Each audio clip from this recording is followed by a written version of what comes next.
Fala pessoal, tudo bem? Aqui é o Rodolfo da Universidade Andarilho e hoje a gente vai conversar sobre autogamificação e produtividade. Primeiramente vamos definir, o que é produtividade, Tem muitos livros hoje em dia falando sobre o assunto, Poder do hábito, foco, a única coisa, a tríade do tempo, são só alguns exemplos. Mas o que é ser produtivo, Ser produtivo é utilizar o tempo corretamente, utilizar bem o seu tempo. Você fazer as coisas que são importantes para a sua vida, as coisas que vão te levar para os seus objetivos corretamente, adequadamente, e utilizar o seu tempo para fazer isso. Conseguir conciliar suas tarefas, seu trabalho, seu estudo, enfim, tudo aquilo que você já tem para fazer na sua rotina, e criar uma rotina que seja realmente produtiva, Uma rotina que faça com que você vá além, Com que faça que você tenha crescimento. Beleza. E o que é então gamificação?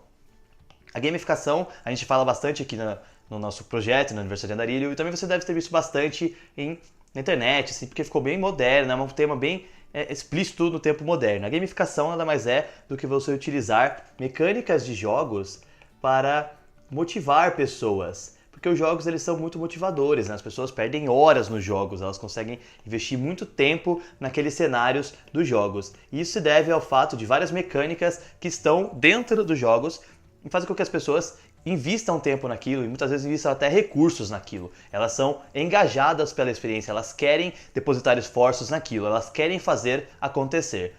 Então a gamificação, você aplica as mecânicas de jogos, como a gente acabou de falar, para ser produtivo, para você ter produtividade. E por que então é autogamificação? O que a gente está falando com esse auto? Esse auto nada mais é do que a ideia de aplicar a gamificação, propriamente dita, em você. Você vai gamificar a sua rotina, você vai gamificar as suas conquistas, as suas coisas, certo? E com isso você vai ter mais tempo para realizar o seu checklist, você vai conciliar melhor suas tarefas e você vai se tornar uma pessoa mais produtiva, vai conseguir investir mais tempo no seu projeto, investir mais tempo nos seus estudos, no seu trabalho, fazer melhor.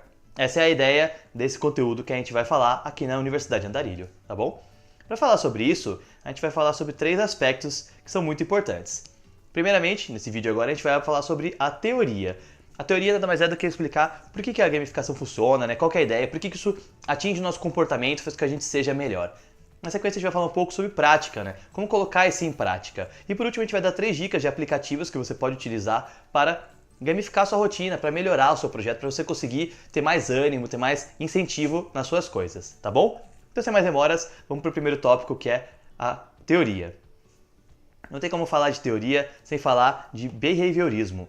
Behaviorismo é uma coisa muito legal da parte da psicologia comportamental, que realmente lida isso mesmo que eu acabei de falar, que é o comportamento, Então, a gente vai estudar um pouco do comportamento, entender um pouco dessa ideia do comportamento mesmo, Por que a gente age dessa forma? O behaviorismo, então, ele diz que a gente pode ter encarado 2 vertentes diferentes. Uma diz que a gente nasce e morre da mesma forma, que nós somos aqueles comportamentos porque nós nascemos assim. Beleza. A outra diz que o nosso comportamento, ele se constrói, ele é construído através do meio. Essa vertente é a que a gente vai utilizar para falar sobre o nosso conteúdo, tá bom? Então nesse behaviorismo que é construído, é mais focado pelo Skinner na psicologia, a gente tem a ideia de que uma pessoa, ela tem o nascimento dela, Ela nasce com traços baseados na família, na genética que ela teve, certo? Além disso, ela tem o meio, ou seja, a família que está criando ela, as pessoas que vão estar ao redor dela, toda essa questão é o meio que vai atingi-la. E ela ainda tem a cultura, o aspecto cultural da coisa. São só algumas coisas, alguns exemplos das coisas que afetam o nosso comportamento. Então, por exemplo, se você nasce numa família que é mais tradicional, você vai ser mais tradicional. Mas se o seu meio, se você vai ser criado, seu pai se divorcia em algum momento e um lado da família permanece tradicional e o outro não, você vai ter um pouco de divisão dos lados, você pode ter um pouco de cada parte. Se o país, o aspecto cultural, é muito forte nesse tradicionalismo, você vai ter mais tendência a se manter assim. Porém, se você nasce numa família que é muito tradicional, sai do país e vai estudar num local, Você teve o nascimento aqui, você vai estudar num local que não tem nada de tradicional, que é muito progressista, que quer outras visões, que trazem outras ideias, e aquele país que você foi, é diferente, a cultura não prega o tradicionalismo, você vai ter uma tendência a se modificar aqui. Então, esses 3 aspectos, eles vão moldar o comportamento humano. aquilo que você trouxe do teu nascimento, a tua bagagem histórica, a tua bagagem de meio, as pessoas que você foi criado com, né, seus pais, os seus amigos da sua escola, e o aspecto cultural do local que você habita. Tudo isso vai influenciar no teu comportamento.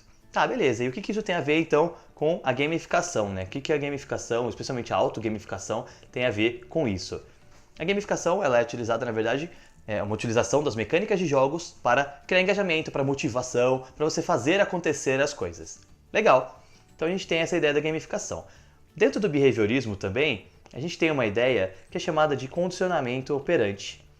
Esse condicionamento operante nada mais é do que a ideia de que o seu comportamento vai ser modificado por ações externas. Então, se você faz alguma coisa e recebe o que é chamado de reforço positivo, ou seja, você recebe um reconhecimento, você recebe uma ideia, legal que você fez isso, você recebe um bônus financeiro no teu trabalho, alguma coisa assim, esse reforço positivo vai fazer com que você tenha a tendência de fazer mais vezes aquilo.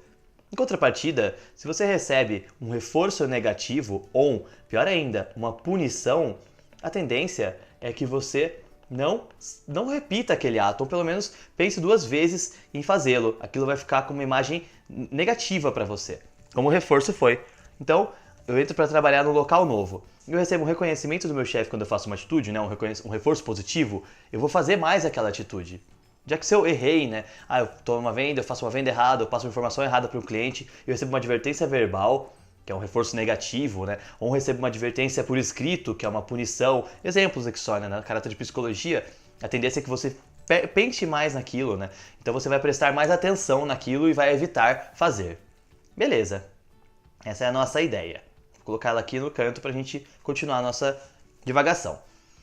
A gamificação, então, ou a autogamificação, no caso aqui do nosso conteúdo, ela nada mais é do que você utilizar mecânicas de jogos para criar reforços, especialmente reforços positivos. Então aqui você vai ter uma ideia de você simular o ambiente do jogo e criar reforço positivo para as pessoas ao seu redor. No caso da autogamificação, para você mesmo. Como que funcionaria isso, na teoria? Você tem uma tarefa para fazer. Aqui está você, muito bem desenhado, por sinal, e você tem uma missão. Eu estou querendo estudar inglês. Beleza. Estudar inglês por si só já deveria ter um reforço positivo, você concorda? Porque se você tiver inglês, você vai ter vantagem no teu currículo, você vai ser uma pessoa melhor no mercado de trabalho, você vai ter evolução. Legal, qualquer idioma que você estude vai trazer isso para você. Mas nem sempre estudar é fácil. Estudar é uma coisa difícil, né? Estudar no geral é complicado e dá preguiça, entendeu? Você tem que investir tempo naquilo, você tem que investir esforço.